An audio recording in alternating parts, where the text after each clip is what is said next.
Watch these, and let me remind you, these are current scenarios happening within just the last 2 weeks of the shooting of this video. The head of the FBI is warning Congress that Chinese hackers are preparing to wreak havoc and cause real-world harm to Americans. The agency revealed this morning that Wray plans to tell lawmakers that Chinese hackers are targeting America's water treatment plants, electrical grid, oil and natural gas pipelines, and transportation systems. The odds of a major terrorist attack in America today are greater than they have been at any point since September 11th, 2001. A new migrant caravan of up to 7,000 people now passing through Mexico, heading straight for the U.S. southern border. Back here in Washington, fears of a serious new threat to U.S. national security. CBS News has learned the U.S. has informed Congress of new intelligence about Russian plans to put a nuclear-capable weapon in space that could threaten U.S. satellites. CBS News has learned that what's described as a serious national security threat is related to the launch of a Russian rocket last week carrying a top-secret military payload that is now in orbit. All right, so that is the America we are living in, and we need to be prepared for it. Today's video, we're going to go through 11 things that you need to have on hand right now, that is 2024, to see you through this next election year and possibly the years to come. This is not paranoia. This is not conspiracy theory. Those are real headlines, real situations that are occurring in our country right now, and you need to be prepared for it. Again, this is going to be a rundown of 11 items that I think you need to have, 11 categories of things you need to have, but do what you can at your pace to be prepared. Number one, obviously, none of these things are going to make sense if you can't defend yourself and defend where you live and defend your family. So number one is firearms or guns. And if you're not sure what guns you should have, I personally recommend that you should have a battle-ready rifle, that you should have a sidearm, that is a pistol, and then you should have some sort of small caliber survival rifle. If you haven't seen the 3 guns that I think you ought to own now video, you can look at it right here, and I'll also put it down in the description below. So that's number one. You need to have firearms, and you need to be capable with those firearms. Secondly, you need to have ammunition for those firearms. Now, it goes without saying, you want to have the calibers of the guns that you have, and you want to have plenty of ammunition to see you through anything from an escalation of war down to just a self-defense situation. If you're unsure about how to calculate any of those numbers, you can look at the video right here and down in the description below, and that's how much ammo that you should have on hand for situations like we're talking about. So that's number 2, ammunition. So let's get into number 3. Along with firearms and ammunition, you want to be able to protect yourself in a host of different scenarios. And so I strongly suggest that you invest in some body armor and a plate carrier and possibly a helmet for your noggin. I just have a military issue bulletproof helmet, and then I have a plate carrier right there, and then I have the HESCO L210 special threat plates. And you can pick those up, well, I picked them up for around, I think $300, but you can pick those up, different places, and you'll just have to search around and find the best plate for those. I will put links down in the description below for everything possible here to have links for. But again, these are the HESCO L210 special threat plates, and these will protect you pretty much against everything that you need to be protected against in your vital organs for the scenarios that we're talking about. Because remember, all these calibers are faster than dialing 911. You dial 911 and potentially no one's coming, and if they are coming, they're going to be already, in any of these scenarios we're talking about, they're going to be already late to the game, so you need to be able to defend yourself. So moving on to number 4, we've gotten self-defense out of the way. Now we want to get into self-preservation, and you want to have food on hand. I'm not going to take you to my closet, but basically I have a small closet set aside with several months of food for not only myself, but for the rest of my family also. And then we have a well-stocked pantry that we're constantly going through. And then we're growing some stuff and we're raising some stuff on some land. I would strongly encourage you, if you can grow things and if you can raise things like animals to eat, that is a great thing to do. We are just getting into it the last 2 years. We have a homestead of sorts, but you want to at least have survival food on hand. You want to have some food put away, and we'll talk about that in depth in another video, that will last for several years. And so you want to have some canned goods and some other preserved goods that you can have socked away for emergency type situations that'll last you several months into a year or so, that you can provide for you and your family. So number 4 is food. Number 5 kind of goes without saying, but we need to talk about it, and that is water. You want to have a sufficient supply of water. You saw in the introduction video that Chinese hackers are actually attacking our water treatment centers. And you know, that doesn't just include sewage, that includes the water that you drink. And so if our water systems go down, you want to be able to have water because you need to have water to survive along with food.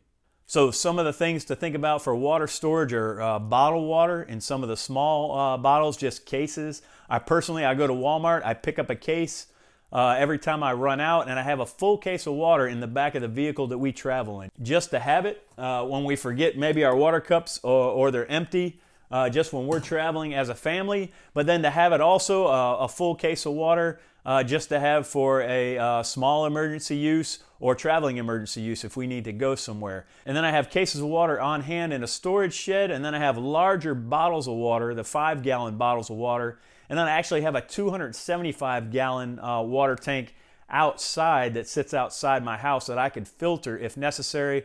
And of course, we have a pool. You can think about water storage like that. And then we have a well also.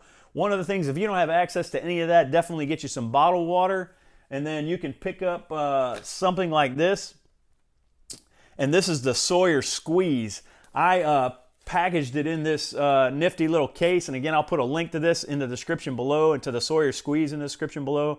But of all the different ones out there, Life Straw and all the other different ones, I found for me, the Sawyer Squeeze works the best and works the easiest. And it's the most versatile. Not only can it be a personal water system, but you can use some larger Sawyer bags with it, and it hangs up with a gravity-fed system and filters through the filter, and then that filter is cleanable. You don't actually have to replace any carbon or anything like that. You can just clean it out and reuse it, dry it out, and then store it for the future, just like I've done here. And so again, I'll put links to that in the description below, but you want to have some sort of water filtration device. Best if you can be able to take it with you and use it at home in the case of an emergent situation that you're going to need that.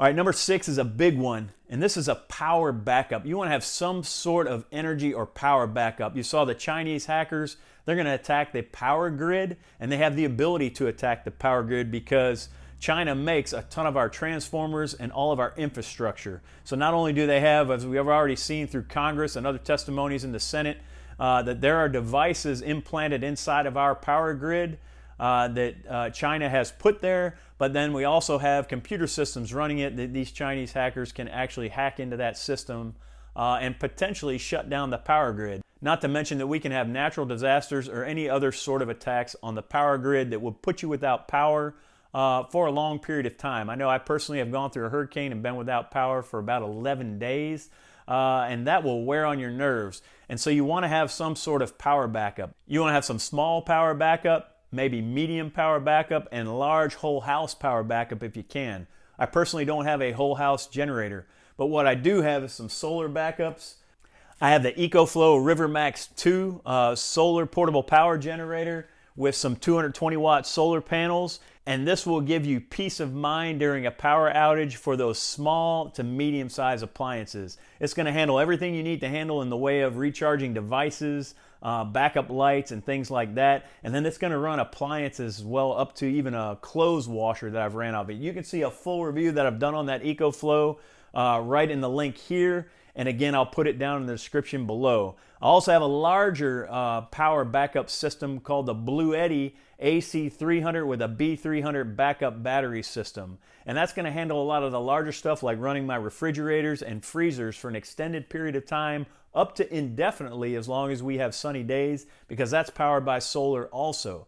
Then I have a gas generator as well, and you need to pick up a gas generator. I have one of the suitcase type gas generators, and then our house also runs a good bit on propane, and so you can have backup propane as well if you need to have that. And then you can work up to a whole house generator. I haven't personally gotten there yet. If you have a whole house generator, and you like that, let us know in the comments below. Or if I'm overlooking another power source that you can use for emergency backup, please put that in the comments below. That's how we learn from one another, and that's how we gain knowledge to get through times like these.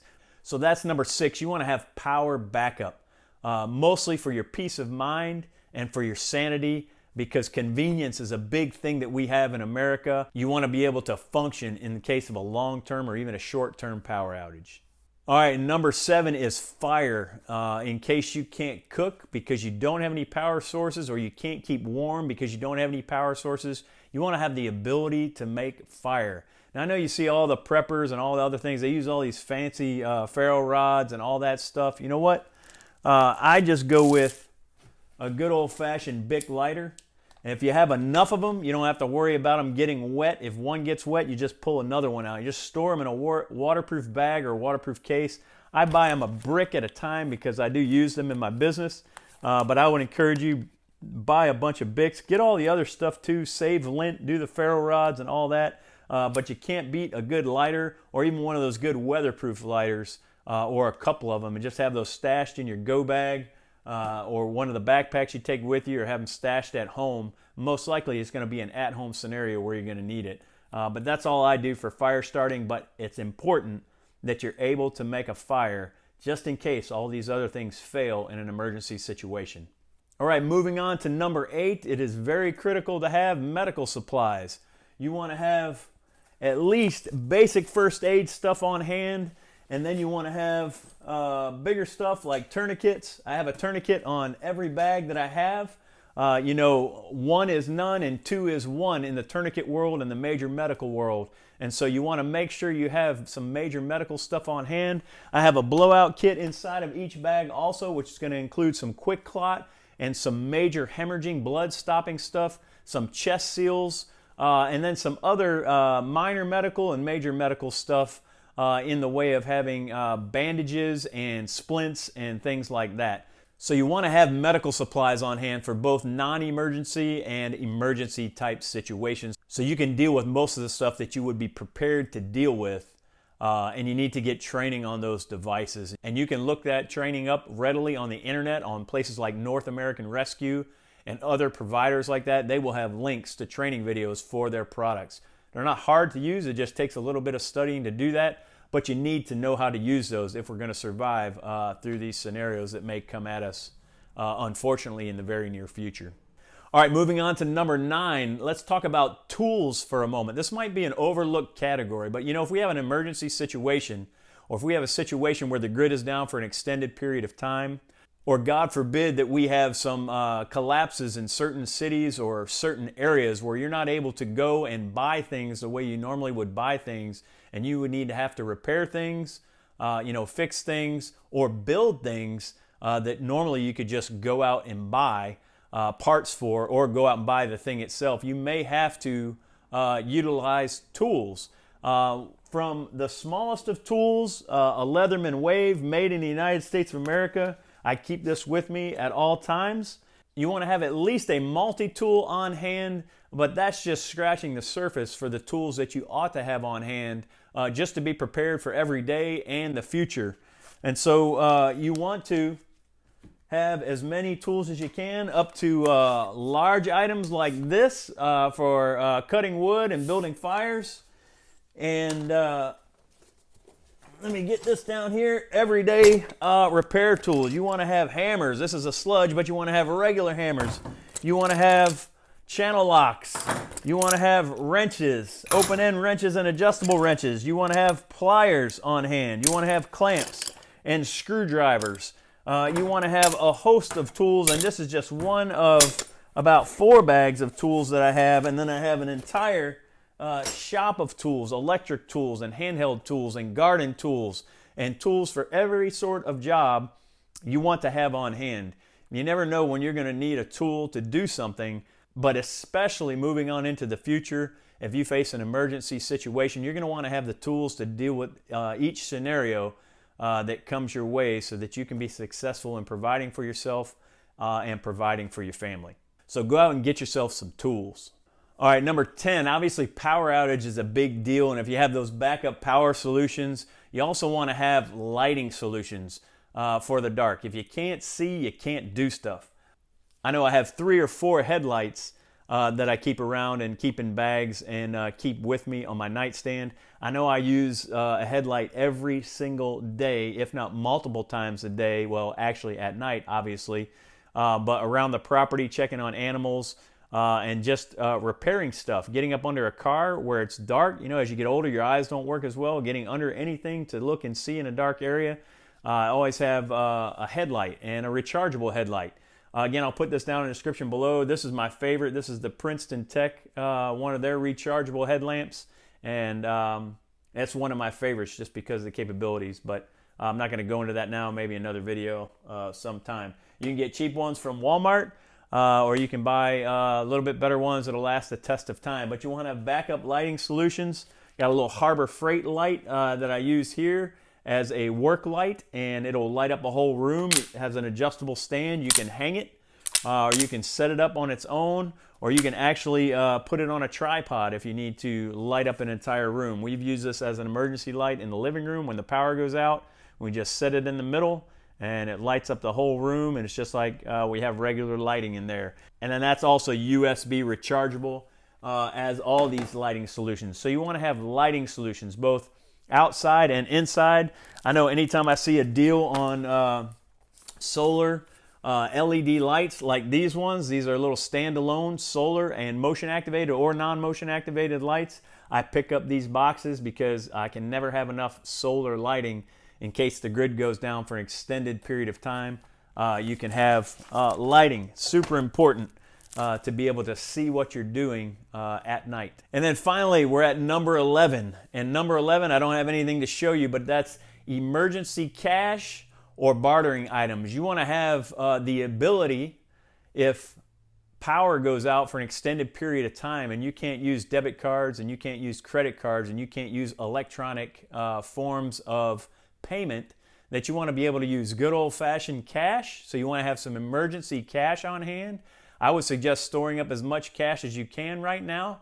And then you want to have bartering items. If you have precious metals or other things that you can barter with. Some people barter with food items or other consumables, and even ammunition. You can barter with ammunition, although I suggest you hold on to your ammunition. But you get the idea. You need to have some form of ability to pay for things that you may not have when electronic forms of payment go down. So good old-fashioned cash, obviously silver, gold, precious metals, and other commodities that you can trade or barter for with somebody who has something that you need and you have something that they need. So these are the 11 categories that I would put out in front of all other categories as far as emergency goes. Let me know what you think in the comments below. Did I miss something? Would you put something ahead of something else? Or is there something else altogether that you would recommend or add to this list? As always, I want to thank you for taking the time to watch this video, and thank you for making the choice to defend yourself and those you love. God bless you and yours.